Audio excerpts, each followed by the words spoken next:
Well, welcome along to the Pastor's Heart. Dominic Steele is my name. Now, next week on this program, we're going to be speaking with Paul Grimmond. He's the Dean of Students at Moore Theological College, and he's going to be talking to us. I just saw he wrote an article the other day, "Do not be anxious about anything.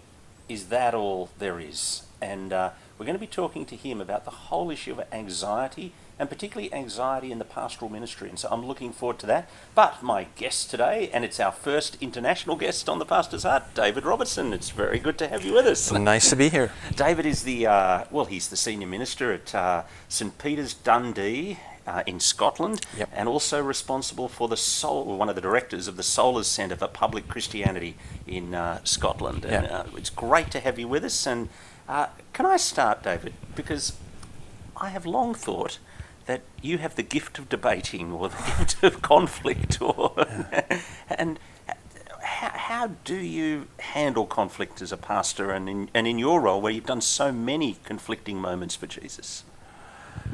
No, I don't like debating at all. Let's not. No, let's debate whether. No, here there are two different things here. One is conflict within the church, which is different. You know, I don't. Yes, as I said it then, I feel like I didn't get it right in that you obviously don't like conflict with... But the other is debating in... Well, sometimes in the church you have to have conflict. I mean, a minister who's not prepared to have conflict is not going to last long, or not going to do much. Because if you set a direction, there are going to be people who disagree with you. And if you disturb the devil, he's going to have a go at you. So there's going to be conflict. Debating, I think the simplest thing to say is that when I became a Christian, I was a teenager, and I didn't like Christians, so I decided to be a secret Christian. And cut a long story short, I was outed as a Christian.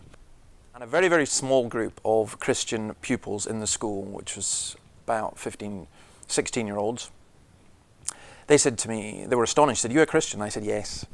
And they said, "Look, will you do us a favour? We know you're a good speaker. Would you be in our debate next week that the school are having with an atheist, an agnostic, a liberal Christian, and an evangelical Christian, and would you represent the evangelicals?" So I did. And I stood up. And outed yourself. Yeah, basically, and made this argument. And afterwards, the head of the English department, the teacher, came up and said to me, "David, that was just brilliant, outstanding. You almost had me believing that you were a Christian," because he thought I was just arguing for this fun of it. And I looked at him and I said, "Mr. Patterson, that's the last time anyone will ever say that to me." And I thought then, it's interesting in a debate scenario, you do an outreach event, we get 5 people. The debate scenario, we had 100 people. But I didn't think more of it. I went off to university.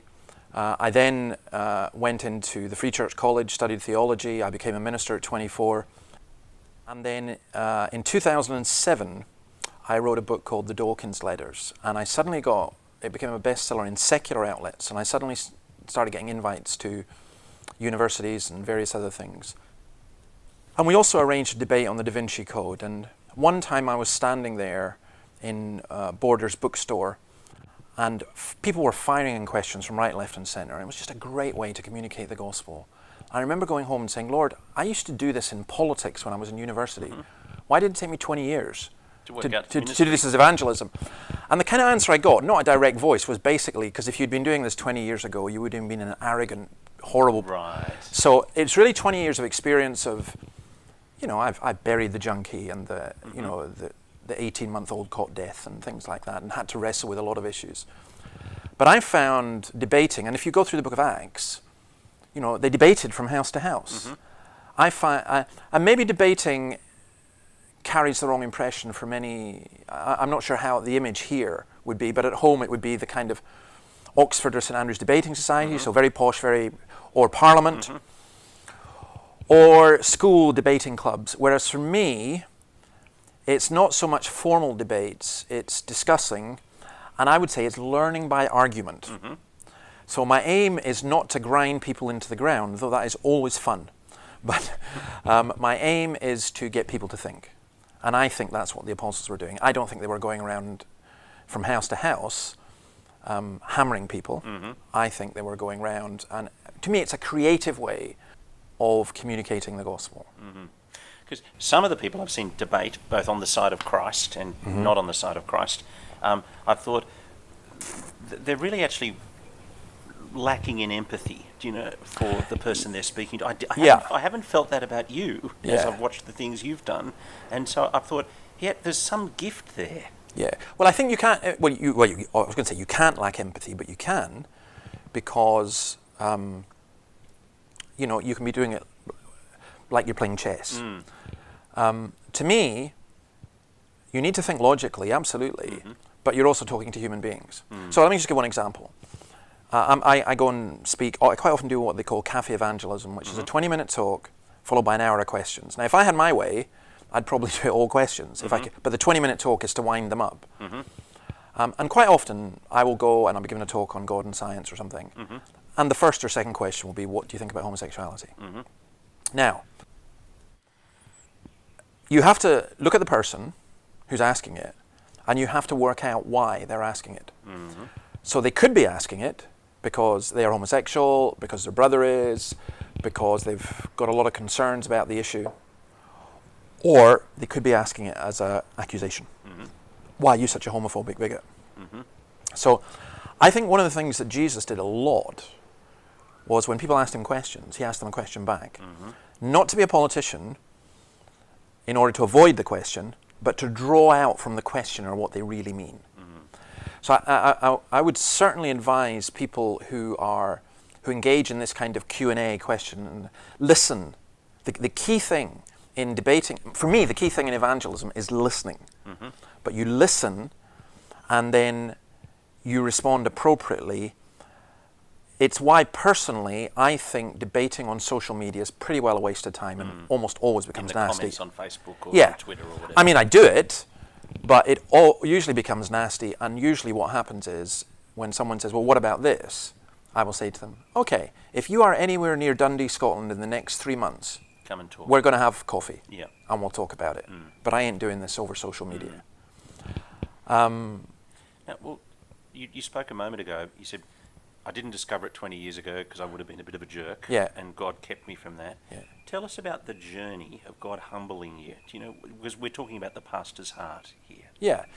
Well, I became a minister when I was 24 after 7 years training. So I was the youngest, certainly Free Church, that's a Presbyterian minister in Scotland for a while. And when you're young, you're arrogant, And I'm sorry to any younger guys listening to this. Actually, when you're old, you can be arrogant as well, but when you're old, you learn to hide it better.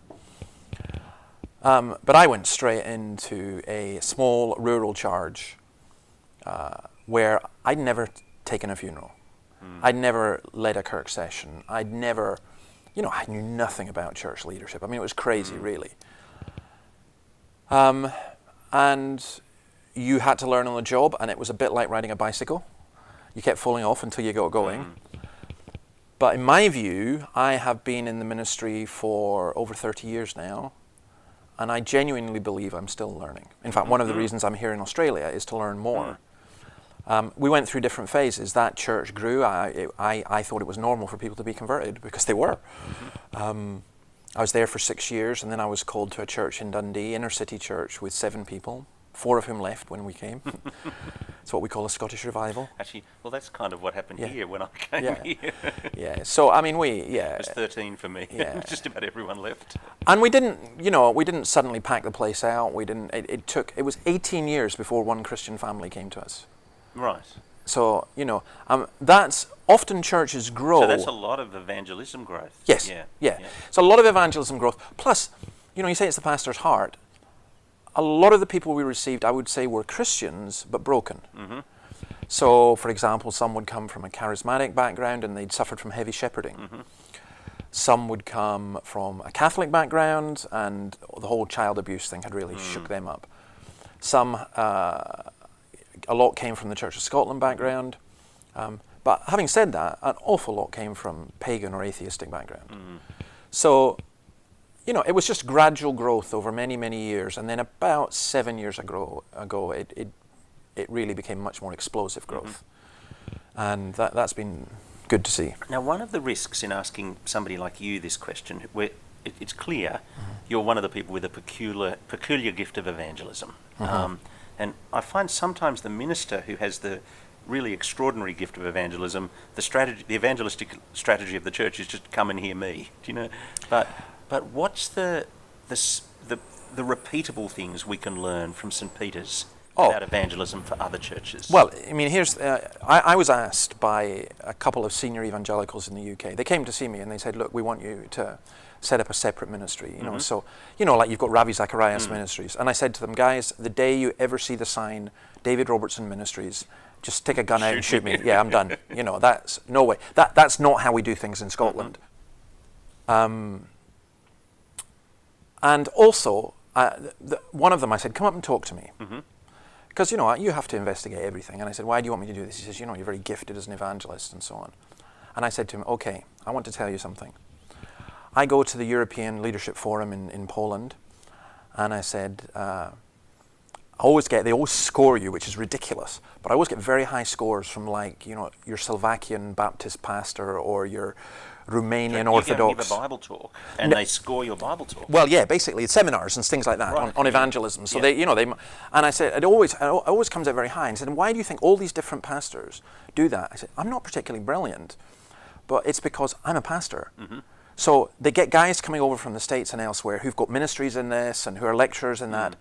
But I'm in a post-industrial, rundown city, just like many of them. And so I'm, basically my problem was, I said, how can I go out and start talking about doing evangelism, training people to do evangelism, and not do it? And because I believe evangelism is done through the church. So your question is really pertinent, because I don't believe dynamic individuals do evangelism. I believe the local church does it. However, I also believe that most local churches don't do it. But they are the ones who should do it. And I would argue that a huge amount of the evangelism that takes place in our church is not because of me. I provoke people. I think my congregation is very creative, and we once had a consultant come and say, well, you got a lot of creative people because you're creative.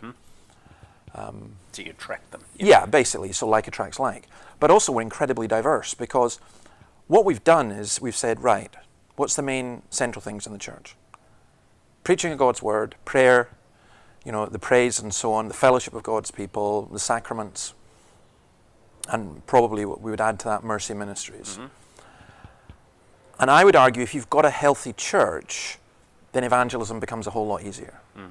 So that, people just want to bring people. Yes. So, again, your listeners will know this. Who's your best evangelist? It's the person who's just become a Christian. Usually from a non-Christian background. You don't need to tell them, go tell people about Jesus. They're going to. I think too often churches have to be guilted into evangelism, and that's a bad idea. So the way I describe it, and it's a very simple illustration. I like football, like soccer, the proper one. And I once saw Barcelona come to play Dundee United. Barcelona, the best team in the world. Dundee United, definitely not the best team in the world. And I remember at half-time, the Dundee United fans standing up and applauding Barcelona, who were 4-0 ahead. Now, when I left that game, I was so amazed by them. I went on a bus, and supposing the person sitting beside me had been a little old granny who could only speak Slovakian or something, I was still going to tell her about the football, because I was so pumped. Just so excited. Yeah. And I want people going out of church, and they've actually got to restrain themselves from telling, rather than the other way around. So if they've got that, Tim Keller uses this illustration, and it's peculiar for him, I think, but we can apply it to ourselves. He says, he preaches as though the non-believing husband, wife, son, partner, work colleague, friend, whatever, were sitting in the pew beside the person in the pew. And he said he does that, and in 6 weeks they will be. Now, he has a unique gift. I think he has I don't think I have a unique gift. I think but the principle's right. Yeah. You're not preaching to the people who are there, you're preaching to the people who you wish were there. Well, no, I think you are preaching to the people who are there, but in such a way that they're going, I would just wish my husband had heard this. As well. Yeah. Okay, yeah. So it's not just, you are preaching to the person who's there, but for example, simple thing, preaching on the fatherhood of God. One day this woman gets up, walks out in tears. Turns out, when we met with her afterwards, she said, that's horrible, absolutely horrible. Well, of course, you know what's coming. Her father had treated her badly. Yeah. Now, every time I use the term Father of God, I don't go, right, now I need to explain this for those of you who've been treated badly. But occasionally, now and then, I will. So all the time, you're looking and saying, you're thinking, well, not just the people who are here, but the people who are here, the people they know am I equipping them to communicate the gospel? So rather than me thinking I'm the evangelist, I'm in a congregation now of about 300 people, a lot of children and students. I'm thinking, I got 150 evangelists here. So I got to equip them. And that for me is very important. I think the church should be evangelistic. And the minister or the pastor or whatever should deliberately gear it that way. Now, you've been in Australia for a little while now, and you were here last year. Tell us about the church scene in Scotland and the church versus the state and the society in Scotland and what we can learn here in Australia. Well, we've secularised quicker, I believe. I mean, people question this, but I would be prepared to defend it. My thesis is that we have secularised quicker than any nation in history in the past 10, 15 years. Scotland would now regard itself as a progressive nation, at least in terms of the elites who govern us. They make the Sydney Morning Herald look completely conservative, you know, and ABC, a bastion of balance. That's right. So we are a lot further down the road than you. Our national state church, I believe, is in a state of collapse, the Church of Scotland. So just the Church of Scotland, it's kind of the equivalent of the Church of England? Or it's the equivalent of the Church of England in England. Yeah. It is a Presbyterian church, and it's still got some good evangelical churches in it. You know, I've got friends who are evangelicals in the Church of Scotland, but many have left. They're not growing, they're declining, they're losing 20,000 members a year. We have the residue of civic Christianity. But in reality, the influence of Christianity, particularly in the education system, has pretty well gone. And that means that 95% of people are growing up without any knowledge of the gospel. So, I mean, there was an analysis done fairly recently that said that, in effect, Scotland is now an unreached people group, or the Scots are, because it's doubtful whether any more than 2% know what the gospel is. Now, there's pros and cons in that. One of the pros is this: whenever I do a debate against an atheist, I've never lost. Not because I'm brilliant, but because they haven't a clue what they're talking about. So it's remarkably easy. So they keep attacking straw men. Yeah, exactly. So, I mean, a standard thing I would say, again, and you know, the pastor's heart, if someone comes and says, I'm an atheist, and I'm, you know, they're quite militant. You say, well, you don't believe in God? And tell me about this God you don't believe in.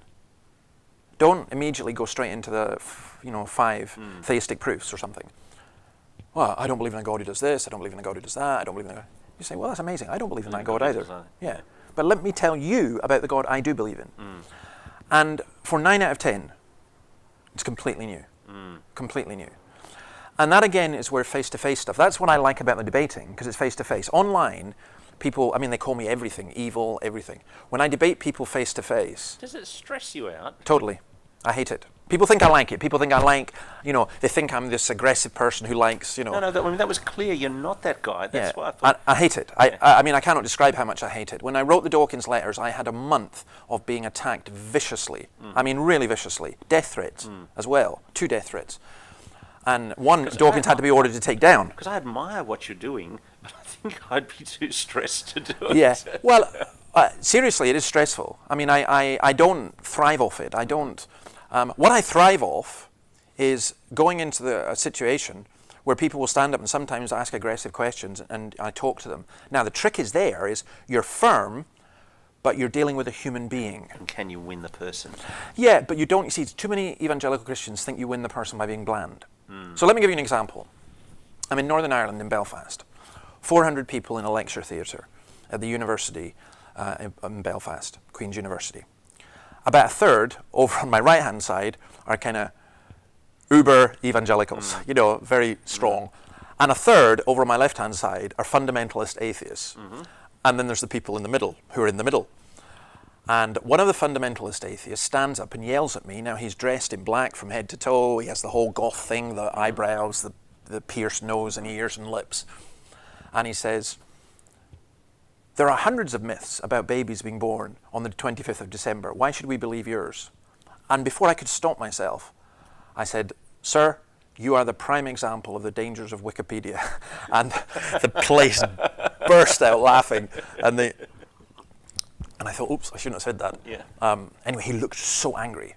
And I said, no, there's not. I explained that where the different myths come from, and they weren't on the 25th of December and so on. But just a classic example of taking something off the internet. Yeah. So anyway, at the end, I happened to be signing books because that's one of the reasons for being there at that particular thing. And I saw him standing in the queue, and thankfully the queue was big, and he had a big long black coat, and I thought, probably a shotgun in there or something, And I thought, oh my goodness. And so I took my time, really hoping he would go away, but no, he stayed right to the end. And as soon as he came to me, I put my hand out and I said, excuse me. I said, I am really sorry, I broke a golden rule there. I said, I made fun of you. Yeah. And I shouldn't have done that. I'm sorry. And he looked at me and he said, I'll not repeat what he said exactly because he swore, but he said, no. He said, I was talking absolute rubbish, and you called me out on it, and you're quite right. And he said, if you hadn't, I wouldn't have stayed. Right. But he said, I couldn't believe that you called me out on it. And he said, you did. And so I thought I'm going to stay and listen to the rest of this guy. So it's not, you don't tell people to be aggressive, but sometimes you've got to be quite strong. And sometimes you bounce off people. Sometimes it's really funny. I was in Cambridge. Actually, no. What you were going about the situation in Scotland. Yeah. Oh, sorry. Yeah. Of Scotland. Yeah. Now, what's your analysis of Australia? Okay. Well, let's come back to that. Yeah. I mean, there are some good churches in Scotland. There's still, and there's some signs that maybe it can be turned around, but it's not being at the moment. And we should say at this point, you've really only seen Sydney. Yeah. Well, I've been in Melbourne and I was at Katoomba as well, so that's so maybe that's, and Nowra, my daughter. I have a daughter in Nowra. Well, I have a lot of Australian friends here as well because one of the ministries that's really taken off is I write a blog called The Wee Flea, and I wrote it as a personal thing, and I think last year there were 1 million people who visited it. So, or there were 1 million visits. I think it was about 500,000 people, but but it was quite extra, and a lot of them are from Australia. So people from Australia write me, and I would say, let me just take a rough stab at this. An overall scenario, I would simply say this: you're about 10 years behind us, but you're heading our direction. Now, I mean, I think we're the more aggressive. I don't mean that we're advanced. I mean we are going downhill. Aggressive secular militant secularism. I think you've got it. I recognise it. I see it. I'm looking forward to eventually having a letter published in the Sydney Morning Herald. I keep writing them, and I'd love to go on your ABC Question Time, and things like that. However, there's some differences. You've got some very, very strong churches, including Anglican churches, which we don't have. You have scripture in schools and a far bigger influence on education than we do, and I would strongly advise you never to let that go. That's the one you do not want to let go. And you've got areas of the country where there's still significant Christian influence. But my personal perception would be, if you don't start using the strength that you have and the gifts that you have to communicate the gospel more effectively, you're going to be where we are within 5 years. What do you mean by doing that? So what are you calling us to do? Well, I can tell you what I'm not calling you to do. I'm not calling you to... I think Christians should be involved in politics, and you have something here, is it the Australian families? Christian lobby. Yeah, I spoke at a dinner for them. I'm really impressed with them. We don't have anything like that, really. So I was very impressed with them, and I'll be honest, I didn't expect to be impressed with them. But I was. But what I'm really talking about, it's good that you've got that, but you're not going to have Christian laws without Christians. And you're not, that's just daft. So you need to see churches that are growing by conversion, and not just by immigrants coming in, because a lot of people who come to Australia as immigrants will be predisposed towards going to an evangelical church or much more open to hearing the gospel. But you need to see what's happened in London, of all places, where particularly, again, the Anglican churches, young urban professionals, Holy Trinity Brompton, St. Helens Bishopsgate, they've reached thousands, and thousands have been converted. And I think that's made a significant difference. I think that, I guess what I'm calling for is for you to look for churches to grow by conversion growth, and for new churches to be planted within different communities to reach those communities. That's, I think you've got the resources to do that. If you wait till you get to our level, we're making bricks without straw. It's taken me and my congregation 25 years. We've now planted 2 new churches, but it took us 25 years to get to that stage.